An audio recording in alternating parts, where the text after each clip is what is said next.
Hello dear aspirants, આપ સર્વેનું અમારી YouTube channel game changing સાયકોલોજીમાં હાર્દિક સ્વાગત છે. આજના વિડીયોમાં આપણે પ્રોબેશન ઓફિસર, ચીફ ઓફિસર તેમજ અન્ય કેટલીક સરકારી પરીક્ષાઓ માટે સરકારની વિવિધ યોજનાઓમાંથી ઘણા પ્રશ્નો પૂછાતા હોય છે.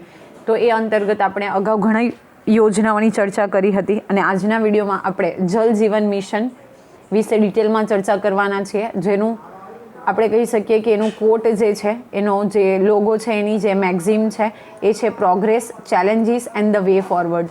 તમે જોઈ શકો છો કે that is connected with water. તો જલ જીવન મિશન શું છે, ઓકે, શા માટે એ સ્ટાર્ટ કરવામાં આવ્યું છે, સાથે સાથે એના બેનિફિટ્સ કોને મળવા પાત્ર છે, તો એ વિશેની વિસ્તૃત ચર્ચા આપણે આજના વિડીયોમાં કરવાના છીએ. તો સૌપ્રથમ આપણે જોઈએ કે શા માટે આ યોજના ચાલુ કરવા પાછળનો મુખ્ય હેતુ શું છે આ જલ જીવન મિશનનો. તો લોકો પોતાના ઘરના પરિસરની અંદર જ નળ દ્વારા પાણી મેળવી શકે તે માટે ભારત સરકારે અનેક પ્રયાસો હાથ ધર્યા છે. ઓકે, જે તે લોકો છે એ પોતાના ઘર આંગણે જ નળ દ્વારા પાણી મેળવી શકે એ માટે સરકારે ઘણા પ્રયત્ન કર્યા છે. પ્રધાનમંત્રી 2024 સુધી ગામડાના દરેક ઘરો અને જાહેર સંસ્થાઓમાં નળથી પાણીનું જોડાણ પૂરું પાડવા રાજ્યો તથા સાથે ભાગીદારીમાં અમલ કરવા જલ જીવન મિશન એટલે કે JJM હર ઘર જલની જાહેરાત કરી હતી. તો બેઝિકલી પ્રધાનમંત્રીએ એવી ડિક્લેરેશન કરી હતી કે 2024ના વર્ષ સુધીમાં ગામડાના દરેકે દરેક ઘરો અને જે જાહેર સંસ્થાઓ છે એટલે કે પબ્લિક ઇન્સ્ટિટ્યુશન છે એ દરેક ઘરો અને આ જે જાહેર સંસ્થાઓ છે તો એમાં નળથી પાણીનું જોડાણ પૂરું પાડવામાં આવે એ માટે રાજ્યો સાથે ભાગીદારી કરી છે અને એ માટે જલ જીવન મિશન અને એટલે કે હર ઘર જલની જે જાહેરાત છે એ કરી હતી. આ યોજનાનો અમલ થવાથી ગામડાઓમાં ટેન્કર અથવા ટ્રેનો દ્વારા હેન્ડપંપ આપાતકાલીન વ્યવસ્થાઓથી લોકોને છુટકારો મળશે. ઓકે, ટેન્કર દ્વારા પાણી પૂરું પાડવું, ઓકે, હેન્ડપંપથી કે કોઈક ઇમરજન્સી હોય તો એ ટાઈમે જે હાલાકીઓનો સામનો કરવો પડે છે તો એ બધી વસ્તુઓથી લોકોને છુટકારો મળશે. લોકો પોતાના ઘરના પરિસરની અંદર જ નળ દ્વારા પાણી મેળવી શકે તે માટે ભારત સરકારે અનેક પ્રયત્નો હાથ ધરેલા છે. અને બેઝિકલી આપણે જેમ કીધું એમ કે હેન્ડપંપ, ઓકે, ટેન્કરથી પાણી ભરવું, ઘણા દૂર કિલોમીટર સુધી ચાલીને જવું પડે છે, તો આ બધી પરિસ્થિતિઓમાંથી રાહત મળશે અને એ પ્રોબ્લેમ જે છે સોર્ટ આઉટ થશે. હવે આપણે જોઈએ આ જલ જીવન મિશનના ઉદ્દેશ્ય કયા કયા છે. તો સૌપ્રથમ ઉદ્દેશ્ય છે સ્વચ્છ પીવાનું પાણી, પાણીજન્ય બીમારીઓના ભારણમાં ઘટાડો કરવો. સૌથી ઇમ્પોર્ટન્ટ કે પીવાનું સ્વચ્છ પાણી મળે અને પાણીજન્ય બીમારી, પાણીથી જે રોગો થાય છે તો એ રોગોમાં ના જે પર્સન્ટેજ છે એમાં ઘટાડો કરવો. ધીસ ઇઝ ધ મેઇન એમ. સ્વચ્છતા અને તંદુરસ્તીના ઉચ્ચ ધોરણોને સુનિશ્ચિત કરવા. ઓકે, સ્વચ્છતા એટલે કે સ્વચ્છ પાણી મળી રહે પ્લસ તંદુરસ્તીનું જે લેવલ છે એ પણ મેન્ટેન રહે તો એને સુનિશ્ચિત કરવું. મહિલાઓ અને યુવતીઓને દૂરના અંતરેથી પાણી લાવવાની મજૂરીમાંથી મુક્તિ અપાવી. મેં તમને હમણાં જ કીધું ઘણી વખત એવું બને છે કે કિલોમીટર્સ સુધી ચાલીને જવું પડે છે, તો દૂરના અંતરેથી પાણી લાવવાની જે મજૂરી કરવી પડે છે, હાર્ડવર્ક કરવું પડે છે, તો એમાંથી મુક્તિ આપવી. મહિલાઓ અને યુવતીઓનો સમય બચાવીને તેમને શિક્ષણ અથવા તાલીમ હાથ ધરવાનો સમય પૂરો પાડવો. તો જે સમય એ લોકો ચાલીને દૂર સુધી જવામાં પસાર કરે છે એ જ સમય એ લોકો શિક્ષણ પાછળ અથવા તો ટ્રેનિંગ પાછળ યુઝ કરે એ માટે એ લોકોને પ્રોત્સાહન આપવું. વધી રહેલી વસ્તી જળવાયુ પરિવર્તનના પ્રભાવનો સામનો કરવો. જે વધી રહેલી વસ્તી છે તો એ વસ્તી અને સાથે સાથે જળવાયુ પરિવર્તન જે આવે છે તો એનો સામનો કરવો. તો એનો મેઇન ઉદ્દેશ્ય છે. જળ પુરવઠા વ્યવસ્થા ઇષ્ટતમ રીતે કામગીરી કરે તે બાબત સુનિશ્ચિત કરવી અને સાથે સાથે આ જે જળ પુરવઠાની વ્યવસ્થા છે એ યોગ્ય રીતે કામ કરે એ બાબતને સુનિશ્ચિત કરવી એ આ યોજનાના મુખ્ય ઉદ્દેશ્ય છે. હવે જોઈએ આપણે જલ જીવન મિશનના લાભો કયા કયા થશે. તો દરેક ઘરને નળથી પાણીનો પૂરતા પ્રમાણમાં પુરવઠો પ્રાપ્ત થશે. ઓકે, ક્યાંય પણ ચાલીને પાણી લેવા જવું નહીં પડે. તો બેઝિકલી જો આપણે વાત કરીએ તો ઘર બેઠા એટલે કે ઘર આંગણે પાણીનો પૂરતા પ્રમાણમાં પુરવઠો જે છે, ઇનફ વોટર જે છે એ અવેલેબલ થશે. પીવાલાયક પાણી પૂરું પાડવાથી પાણીજન્ય રોગચાળામાં ઘટાડો થશે. ઘણા બધા રોગો એવા છે કે જે પાણીથી થાય છે. તો જો તમને ખબર હોય કે પાણી એટલે કે દૂષિત પાણી પીવાથી કયા કયા રોગો થાય છે તો તમે કમેન્ટ બોક્સમાં કમેન્ટ કરજો અને જે વિદ્યાર્થીઓના સાચા જવાબ હશે એમને આપણે આવનારા વિડીયોમાં એમની જે કમેન્ટ છે એ આપણે શો કરીશું, જેથી કરીને બીજા વિદ્યાર્થીઓને પણ મોટિવેશન મળે. યોગ્ય જળ પ્રબંધન કરવાથી ભૂગર્ભ જળના સ્તરમાં વધારો થશે. જો તમને કદાચ ખબર હશે કે વધારે પડતા બોરિંગ વોટરનો યુઝ કરવાથી કે મોટરનો યુઝ કરવાથી જે ગ્રાઉન્ડ વોટર અંડરગ્રાઉન્ડ વોટર છે એમાં ધીરે ધીરે એ ઊંડું થતું જાય છે, એમાં ઘટાડો થતો જાય છે. તો એ સ્તરમાં વધારો કરવો અને એ આ એક લાભ થશે. ગામડામાં જળ પુરવઠા વ્યવસ્થાનું મજબૂત આયોજન કરવાથી ગ્રામ્ય વિસ્તારમાં મહિલા સશક્તિકરણ થશે.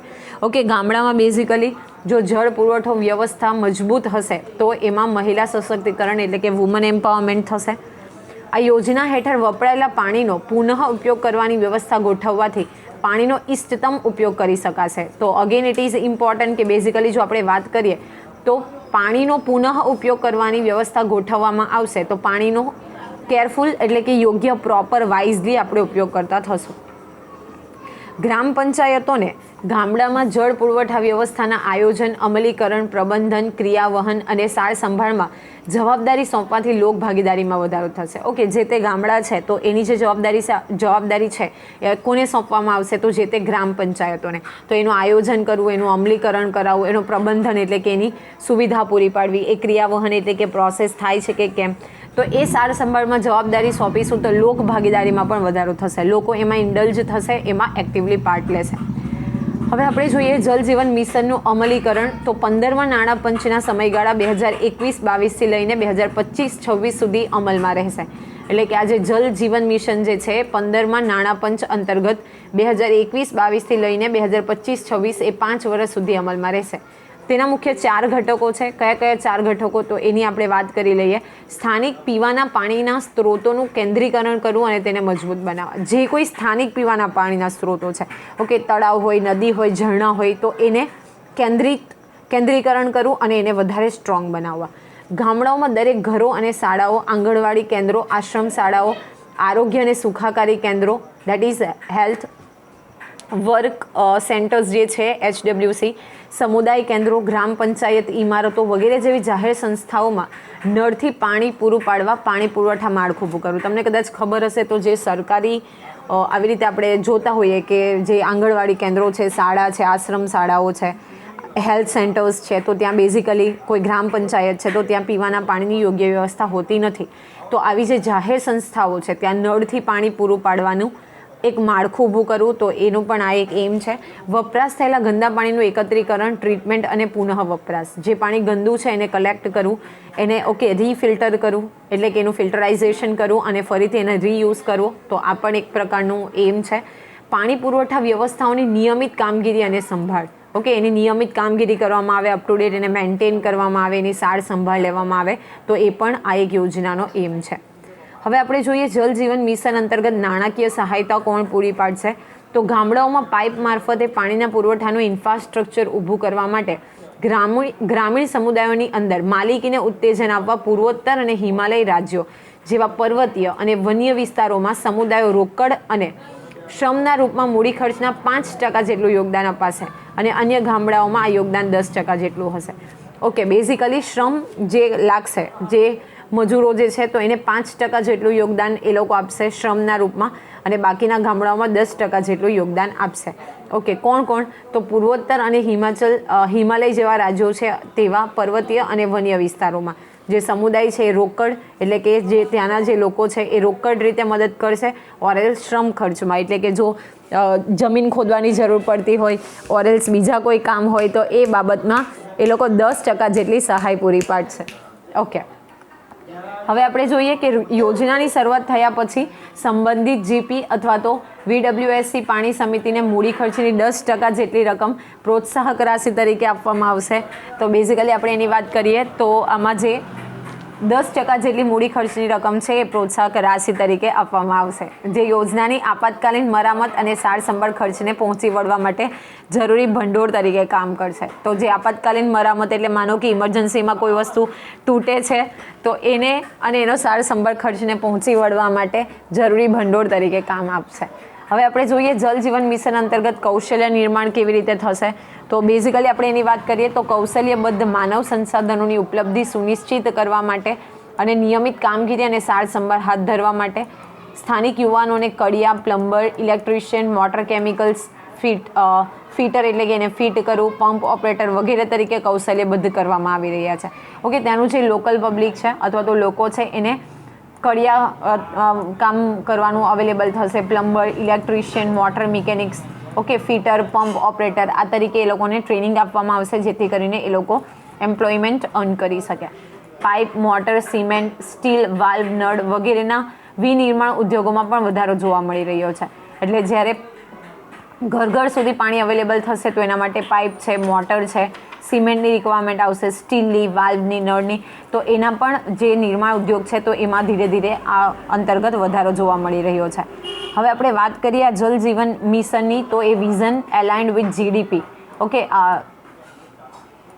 GSG જે છે સસ્ટેનેબલ ડેવલપમેન્ટ ગોલ, એનું ફૂલ ફોર્મ તમે યાદ રાખજો, SDG છે સસ્ટેનેબલ ડેવલપમેન્ટ ગોલ. તો તમને કદાચ ખબર હશે તો સસ્ટેનેબિલિટી મતલબ ટકાઉ વિકાસ અંતર્ગત તો સોર્સ, સિસ્ટમ અને ફાઇનાન્શિયલ, ઓકે, સોર્સ પ્રોવાઈડ કરવો એટલે કે વોટર માટે, એ માટે સિસ્ટમ અવેલેબલ કરાવી, અને ફાઇનાન્શિયલ એટલે કે જરૂરી આર્થિક મદદ કરવી, એફોર્ડેબિલિટી એટલે કે રિઝનેબલ યુઝર ચાર્જિસ, આ પાણી અવેલેબલ થવા માટે ઘણું મોંઘું નહીં પરંતુ એફોર્ડેબલ એટલે કે વ્યક્તિ પરચેસ કરી શકે એટલા ભાવે. ક્વોલિટી, તો ક્વોલિટી જે વોટરની છે એ પ્રોપર મેન્ટેન કરવી, ઓકે. ઇક્વિટી એન્ડ ઇન્ક્લુઝિવિટી, તો no one should be left behind, કોઈ પણ પાછળ રહેવું નહીં જોઈએ.